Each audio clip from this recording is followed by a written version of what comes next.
Mary Tudor, born the 18th of March 1496, was an English princess who was briefly Queen of France as the third wife of King Louis XII.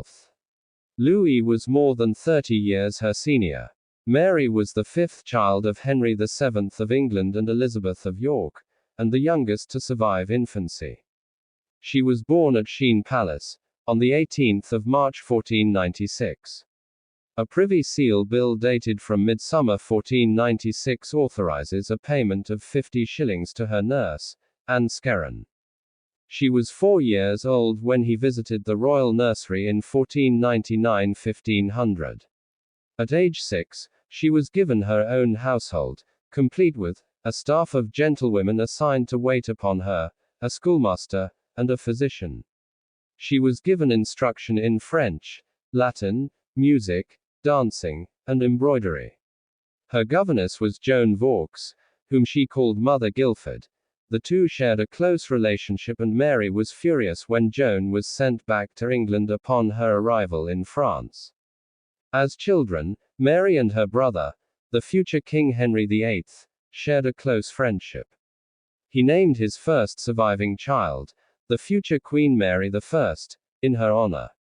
They lost their mother when Mary was just 7, and, given the number of bills paid to her apothecary from 1504 to 1509, it would appear that Mary's own health was fragile.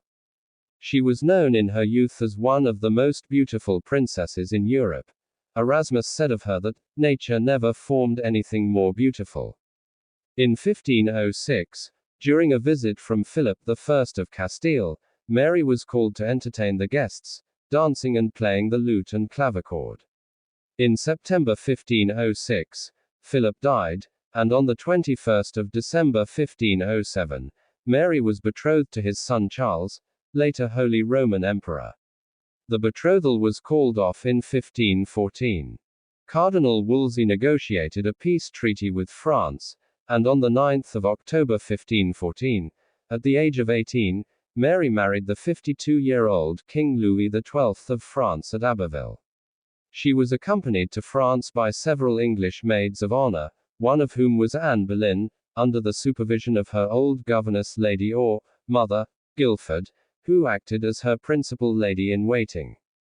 Upon her arrival in France, Mary was described as being handsome and well-favored. Were not her eyes and eyebrows too light?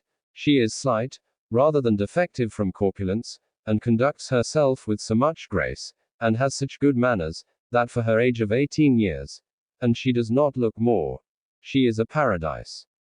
Contemporaries lauded her beauty, including her husband, Louis XII, who described her as a nymph from heaven. She regularly took part in masques at her brother's court, and enjoyed hearing singing, instrumental music, and dancing.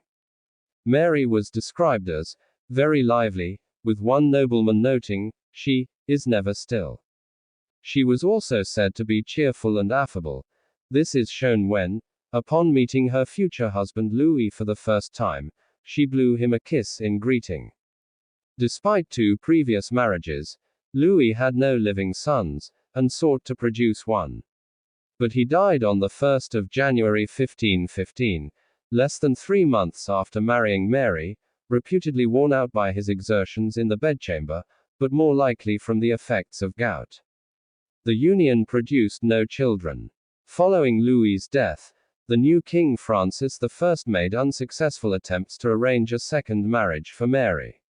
Mary had been unhappy in her marriage of state to King Louis XII, as she was almost certainly already in love with Charles Brandon, 1st Duke of Suffolk. King Henry VIII was aware of Mary's feelings. Letters from her in 1515 indicated that she had agreed to wed Louis only on condition that, if she survived him, she should marry whom she liked. But Henry VIII wanted any future marriage to be to his advantage. The King's Council, not wishing to see Charles Brandon gain further power at court, was also opposed to the match. Meanwhile, rumors swirled in France that she would wed either Antoine, Duke of Lorraine, or Charles III, Duke of Savoy. At one point, even King Francis I, perhaps in hope of his wife Queen Claude's death, was one of Mary's suitors in the first week of her widowhood. Mary asserted that she had given him her confidence in order to avoid his overtures. A pair of French friars went so far as to warn Mary that she must not wed Charles Brandon because he had traffickings with the devil. When King Henry VIII sent Brandon to bring Mary back to England in late January 1515, he made the Duke promise that he would not propose to her. Once in France, Mary persuaded Charles to abandon that pledge. Charles later wrote to the king stating he never saw a woman so weep. The couple wed in secret at the Hôtel de Clugny in Paris on 3 March 1515 in the presence of just 10 people, among them King Francis I. Technically, this was treason as Charles Brandon had married a royal princess without King Henry's consent. Thus Henry was outraged, and the Privy Council urged that Charles be imprisoned or executed. Mary, as royalty and the king's favorite sister, was safe from execution. Because of the intervention of Thomas Wolsey and Henry's affection for both his sister and Charles, the couple were given only a heavy fine of £24,000, to be paid to the king in yearly installments of £1,000. The whole of Mary's dowry from King Louis XII of £200,000, and the gold plate and jewels King Louis had given or promised her. The £24,000, approximately equivalent to £7,200,000 today, was later reduced by the king. They officially later married on 13 May 1515 at Greenwich Palace in the presence of King Henry VIII and his courtiers. In 1528, Charles secured a papal bull from Pope Clement VII legitimizing the marriage. Mary was Charles Brandon's third wife, and he had two daughters, Anne and Mary, by his second wife Anne Brown, who had died in 1510 or 1512.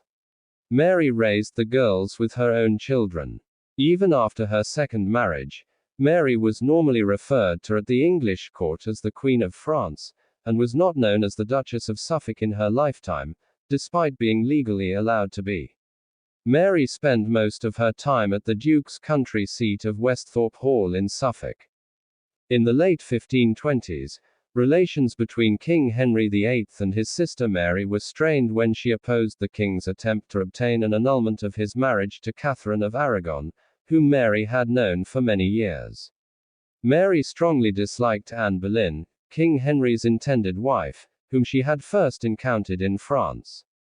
Anne and her sister Mary Boleyn had been among the maids of honor in the entourage that had accompanied Mary to France for her wedding to King Louis XII. Mary had multiple bouts of illness, requiring treatments over her lifetime. She died, aged 37, at Westhorpe Hall, Suffolk, on 25 June 1533, having never fully recovered from the sweating sickness she caught in 1528.